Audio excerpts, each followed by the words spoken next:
नमस्कार। आप सब कैसे हैं? कई बार हम लोगों से कई वर्कशॉप्स में सवाल पूछा जाता है कि एक अच्छी मदर की डेफिनेशन क्या है? ये बहुत ही एक इंटरेस्टिंग सा प्रश्न है। एक अच्छी मदर क्या होती है? उसकी क्वालिटीज़ क्या होती हैं? एक अच्छी मदर में वो कौन-सी हैबिट्स होनी चाहिए जो उसको वो एबिलिटी देती हैं कि वो अपने बच्चे को बहुत अच्छी तरह से उसका पालन-पोषण कर सके? तो इस सवाल का आंसर देना बहुत मुश्किल सा है क्योंकि ये कोई कोर्स बुक का कंटेंट नहीं है। 1 2 3 4 5 6 चैप्टर्स ऐसा नहीं है। अच्छी मदर डिफरेंट बच्चों के लिए डिफरेंट क्वालिटीज़ पोज़ेस करना उनके लिए ज़रूरी है।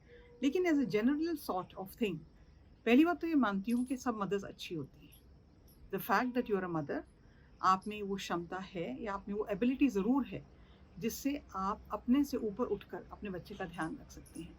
मैं ये नहीं कह रही कि हर मदर वो करती है, लेकिन उसमें वो क्षमता ज़रूर रहती है कि वो अपने से ऊपर उठकर अपने बच्चे का ध्यान रख सके। तो चलिए बात करते हैं उन कुछ हैबिट्स की या कुछ क्वालिटीज़ जो एक मदर को बहुत अच्छे से अपने बच्चे की देखभाल करने में हेल्प कर सकती हैं। तो सबसे बड़ी बात और सबसे पहली बात, अच्छी मदर वो है जिसमें वो एबिलिटी है कि वो अपने बच्चे को अनुशासन सिखा सके या वो अपने बच्चे को डिसिप्लिन सिखा सके। मैं ऐसा क्यों मानती हूँ कि ये क्षमता बहुत इम्पॉर्टेंट है एक मदर के लिए? सबसे बड़ा कारण उसका ये है कि हम अपने बच्चों को एक आउटसाइड वर्ल्ड के लिए प्रिपेयर करते हैं।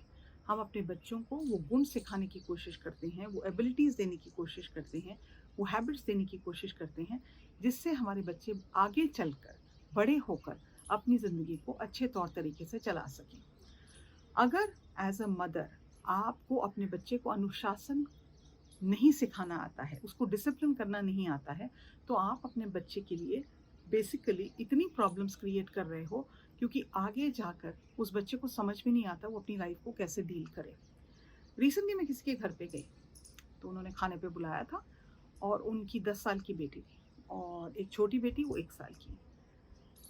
मुझे इतनी हैरानी हुई कि थोड़ी देर के बाद उस बच्चे ने सोफ़े पे जंप करना शुरू कर दिया। मतलब लिटरली वो सोफ़े पे लगातार जंप कर रहा था। और उसकी मदर ऐसा नहीं है कि देख नहीं पा रही थी कि वो बच्चा क्या कर रहा है, उन्होंने उस बच्चे को रोका ही नहीं और थोड़ी देर के बाद बच्चा बहुत बुरी तरह से गिरा और उसके माथे पे बहुत बुरी तरह से चोट आई। ये कैसी पेरेंटिंग है या ये कैसे माता-पिता हैं जो ये देख रहे हैं कि उनका बच्चा मिसबिहेव कर रहा है, उसके बच्चे को चोट लग सकती है, उस बच्चे को तकलीफ़ हो सकती है, लेकिन बच्चा खेल रहा है, तो वो जैसे भी खेलना चाहे, उसको अलाउ किया जा रहा है कि हम अपने बच्चे को रोकेंगे नहीं। क्या आपको लगता है ये एक प्यार करने का तरीका है? ये एक ऐसा कैसा तरीका है जिसमें हमें ये तो मंज़ूर है कि हमारे बच्चे को चोट लग जाए, लेकिन हमें ये मंज़ूर नहीं है कि हम अपने बच्चे को रोकें वो करने से जिससे उसकी लाइफ़ को डेंजर हो सकता है। ये चीज़ बहुत सारे पेरेंट्स करते हैं और इसलिए करते हैं, माताएँ इसलिए ज़्यादातर करती हैं क्योंकि उनको लगता है अरे जब हम बचपन में थे, तो हमारे को हर चीज़ से रोका गया। हमें हर चीज़ पे रोक-टोक थी।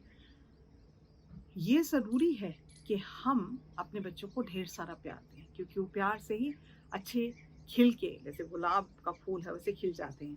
लेकिन उससे ज़्यादा ज़रूरी ये है कि हम बच्चे को ये सिखाएं कि सही या गलत क्या है। तो एक अच्छी माँ की सबसे बड़ी क्वालिटी मेरे हिसाब से ये है कि क्या वो अपने बच्चे को अनुशासन सिखा सकती है, क्या वो अपने बच्चे को डिसिप्लिन कर सकती है, क्योंकि डिसिप्लिन करने में वो अपने बच्चे को वो हैबिट्स, वो क्वालिटीज़ देती है जो आगे जाके बच्चे को बहुत सारी हेल्प करती है उसकी पर्सनैलिटी को डेवलप करने में। दूसरी चीज़ जो मुझे लगता है एक मदर के लिए बहुत ज़रूरी है, एक अच्छी माँ होने के लिए, क्या उस माँ को अपना ध्यान रखना आता है? हमारी सोसाइटी में, हमारे कल्चर में बहुत ही अजीब फिनोमेना ये है कि लड़कियों को ये सिखाया ही नहीं जाता कि आपको अपना ध्यान कैसे रखना है, अपना ख़्याल कैसे रखना है, अपनी देखभाल कैसे करनी है, अपनी फ़िज़िकल, मेंटल और स्पिरिचुअल हेल्थ के लिए आपको क्या करना है। हमें ये नहीं बताया जाता कि एक्सरसाइज़ करना ज़रूरी है। हमें कहा जाता है, "अरे! तुम तो पढ़े लिखे होगी और तुम्हारी शादी हो जाएगी और तुम्हें दूसरे घर जाके उस परिवार का ध्यान रखना है।" ये ज़िम्मेदारी है, मैं मानती हूँ, कई फैमिलीज़ या कई कल्चर्स में ये सिखाया जाता है लड़की को। लेकिन उसके साथ-साथ आप ये क्यों नहीं ये सिखाते कि उस ज़िम्मेदारी को निभाने के लिए आपको अपना ध्यान रखना बहुत ज़रूरी है। तो अच्छी मदर वो ही है जिसमें इतनी एनर्जी है, जिसमें इतनी स्ट्रेंथ है कि वो अपनी परिवार का, अपने बच्चों का अच्छे से ध्यान रख सके।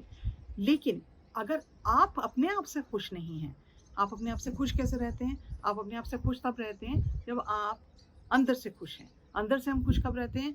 जब हमें अंदर से खुशी मिलती है कि हमने अपना ध्यान रखा।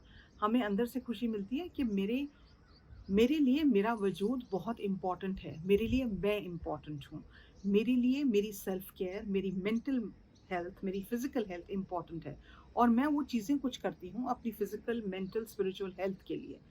अगर हम अपना ध्यान एज मदर्स नहीं रखेंगे तो हमारे में वो क्षमता डेवलप ही नहीं हो सकती कि हम किसी और का ध्यान रख सकें। मोस्ट इम्पॉर्टेंटली मुझे लगता है फिजिकल हेल्थ और मेंटल हेल्थ के बारे में हम बात ही नहीं करते। हमारे मस्तिष्क में क्या चलता है? क्या हम खुश हैं?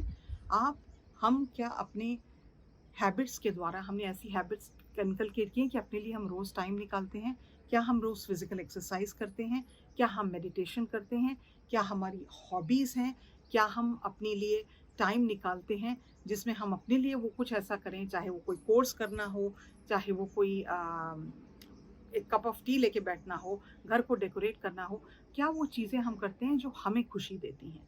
अगर हम एज़ अ मदर अपनी वो हैबिट्स नहीं डेवलप कर पाते जो हमारी सेल्फ केयर के लिए इम्पोर्टेंट है, तो हम एक अच्छी मदर बनने में पूर्ण तरह से सक्षम नहीं हो पाते।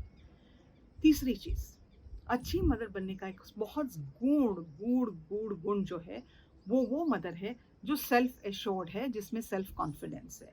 वो मदर है जो बात-बात में अपने बच्चे को दूसरों के बच्चों से कंपेयर नहीं करती। वो मदर है जो अपने बच्चे की क्वालिटीज़ देखती है और उनको डेवलप करने की कोशिश करती है। लेकिन उसको ये नहीं कहती 24 घंटे कि देखो तुम्हारा भाई ऐसा करता है, तुम्हारी बहन ऐसी करती है, तुम्हारे वो देखो तुम्हारे चाचा जी का बेटा ऐसा करता है, तुम्हारे चाचा जी के बेटे उसके देखो कितने मार्क्स आए हैं, तुम्हारे तो मार्क्स आए ही नहीं हैं। वो मदर अपने बच्चों को दूसरे बच्चों से कंपेयर नहीं करती। वो मदर वो है जो अपने बच्चों की ताकत को देखती है। हर बच्चा अलग है। कोई 2 बच्चे जैसे 2 उँगलियाँ समान नहीं होती, ऐसे कोई भी 2 बच्चे एक जैसे नहीं होते। लेकिन अच्छी मदर वो है जो उसकी वो एब्सोल्युटली डिफरेंट क्वालिटी को रियलाइज़ करती है, अंडरस्टैंड करती है और उसको डेवलप करने की कोशिश करती है। वो ये नहीं कहती तुम उसके जैसे बनो, वो कहती है तुम जैसे हो अच्छे हो, अपने जैसे बनो, अपने को बेहतर बनाओ, तुम्हारी ज़िंदगी का कॉम्पिटिशन तुम्हारे साथ है, किसी और के साथ नहीं है। चौथी बात, एक अच्छी मदर होने का क्या क्वालिटी होनी चाहिए? एक अच्छी मदर वो होती है जिसको अपना खुद का रिस्पेक्ट करना आता हो और उसको ये पता हो कि मुझे इज़्ज़त लेनी कैसी है, मुझे अपना रिस्पेक्ट करना है और बाकियों से मुझे कैसे इज़्ज़त लेनी है। इसका मतलब क्या हुआ? कई बार मैंने देखा है कई कपल्स में हस्बैंड अपनी बीवी को कहेगा तुम्हें तो पता ही नहीं है बात, तुम्हें तो समझ में ही नहीं आएगा, तुम्हें तो नॉलेज ही नहीं है इस बारे में। या बच्चे कहेंगे मम्मी आपको नहीं पता स्कूल में क्या होता है, टीचर हमसे क्या कहती है। मैं मानती हूँ आपको नहीं पता, किसी को भी नहीं पता। क्या आपके हस्बैंड को वो सब पता है दुनिया में जो हो रहा है? आपके बच्चे को वो सब पता है जो दुनिया में हो रहा है? जस्ट बिकॉज़ आप घर में रहते हैं और आप एक फैमिली का ध्यान रख रहे हैं, उसका मतलब ये नहीं है कि आपको दुनिया के बारे में नहीं पता या आपकी नॉलेज बेस कम है। किसी में ये ताकत नहीं होनी चाहिए ये कहने के लिए कि आप इस चीज़ को नहीं जानते या आपको इसके बारे में नहीं पता। अगर कोई आपको नीचा दिखाने की कोशिश करे क्योंकि आप जैसे दिखते हैं या आप जैसे आपकी जनरल नॉलेज कम है, तो उसको वहीं पे रोकना बहुत ज़रूरी है। इस सिचुएशन को हैंडल करने के लिए हमारे में वो क्षमता होनी चाहिए कि हम किसी को बता सकें बड़े प्यार से कि भैया सब कुछ कोई भी नहीं जानता। मुझे हो सकता है कम पता हो, लेकिन उससे मैं एक कम इंसान बनती हूँ ये नहीं है। कम पता है कोई बात नहीं, हम पढ़ लेंगे, हम देख लेंगे, आप मुझे बताओ आपको क्या पता है, आपसे सीख लूँगी। लेकिन ये कहना कि मैं तुमसे कम जानती हूँ या तुम मेरे से ज़्यादा अक्लमंद हो, इसको नहीं टॉलरेट करना। क्योंकि एक दायरा है, एक इज़्ज़त का दायरा है, एक रिस्पेक्ट है, एक बाउंड्रीज़ है, जिनके बारे में हमें कभी नहीं सिखाया जाता। हमें हमारा मज़ाक उड़ाया जाता है, कोई हम पे हँस देता है, कोई कह रहा है तुम्हें तो कभी समझ में ही नहीं आएगा। अरे तुम्हें सब कुछ समझ में आ गया? तुमको ज़िंदगी के बारे में सब कुछ पता है? तो भैया तुम तो महान हो, लेकिन मुझे जितना भी पता है मैं सीख के उसको बेहतर करती हूँ। हमें किसी को भी ये ताकत नहीं देनी है कि हमारे पे सिर चढ़ के कोई बोले, स्पेशली हमारे चिल्ड्रन, हमारे बच्चों को ये सिखाना एक अच्छी माँ का फ़र्ज़ है कि तुम्हारी जगह वो है। At the end of the day I am your mother, मैं तुम्हारी मदर हूँ। अपनी इज्जत आपकी अपने हाथ में है। क्योंकि वो आपके बच्चे हैं और आप उनको अंततः प्यार करते हैं, इसका मतलब ये नहीं है कि वो आपकी बेइज्जती कर सकते हैं या आपका मजाक उड़ा सकते हैं या आपको इज्जत नहीं दें, बिल्कुल भी नहीं है। तो अच्छी मदर का फ़र्ज़ होना वो बाउंड्रीज़ को बनाए रखना, वो समझाना अपने हाव भाव, अपने बिहेवियर से कि आई एम योर मदर, बहुत ज़्यादा इम्पॉर्टेंट है। Last but not the least, एक अच्छी माँ का होना बहुत ज़रूरी है कि उसको अपनी इमोशंस को चेक में रखना आता हो। अगर उसको गुस्सा आ रहा है तो ये नहीं कि घर के बर्तन टूटने शुरू हो जाएं, क्योंकि बच्चों की क्षमता हमें गुस्सा दिलाने की अत्यधिक होती है। हमारे बच्चों में ऐसी कैपेसिटी होती है कि वो हमारी नर्व्स को 24 घंटे टेस्ट कर सकते हैं। लेकिन एज अ मदर, अगर आपने अपने पेशेंस को डेवलप नहीं किया, आपने अपनी उस एबिलिटी को डेवलप नहीं किया जिससे आप अपने बच्चे को गुस्सा ना करें, जब वो टैंट्रम थ्रो कर रहा है, जब वो बदतमीजी कर रहा है, अगर आपने भी अपनी आवाज़ ऊंची उठा दी तो कहीं भी उस चीज़ की सोल्यूशन नहीं हुई। आपने ये दिखाया कि आप अपने बच्चे के टैंट्रम के आगे, आपको ये मैनेज करना नहीं आता कि उसके टेम्पर को कैसे कंट्रोल करें। तो अगर आपके बच्चे टैंट्रम्स थ्रो करते हैं, बदतमीजी करते हैं या आपकी बात नहीं सुनते हैं और आप झुंझला के या चिल्ला के उस चीज़ की सोल्यूशन ढूंढने की कोशिश करते हैं, तो वो कभी नहीं होगा। आपका बच्चा कभी नहीं सीखेगा और बल्कि ऑन द कॉन्ट्री वो ये ट्रिक सीख जाएगा। अगर मैं ऐसे बिहेव करता हूँ ना तो मम्मी चिल्लाती है, उसके बाद 2 मिनट बाद भूल जाती हैं और फिर मैं वो कर सकता हूँ या वो कर सकती हूँ जो मैं करना चाहती हूँ।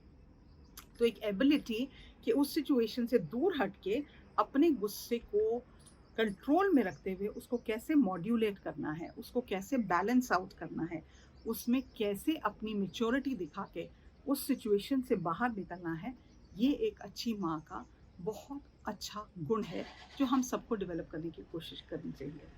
मुझे उम्मीद है कि आज मैंने आपसे जो कुछ भी कहा आपको अच्छा लगा होगा और आप इन चीज़ों को फॉलो करने की ज़रूर कोशिश करेंगे। हमारा इंस्टाग्राम का पेज है डॉक्टर नलिनी तनेजा के नाम से, आप उस पर भी टिप्स फॉलो कर सकते हैं। और आपको कोई भी तकलीफ हो या पेरेंटिंग के लिए कोई भी एडवाइस की ज़रूरत हो तो कमेंट में ज़रूर लिखिएगा। हम कोशिश ये करते हैं कि हम उस चीज़ को लेकर एक वीडियो जिसमें स्ट्रैटेजीज़ और टूल्स हों आपको ज़रूर बताएं। आज के लिए इतना ही। नमस्कार।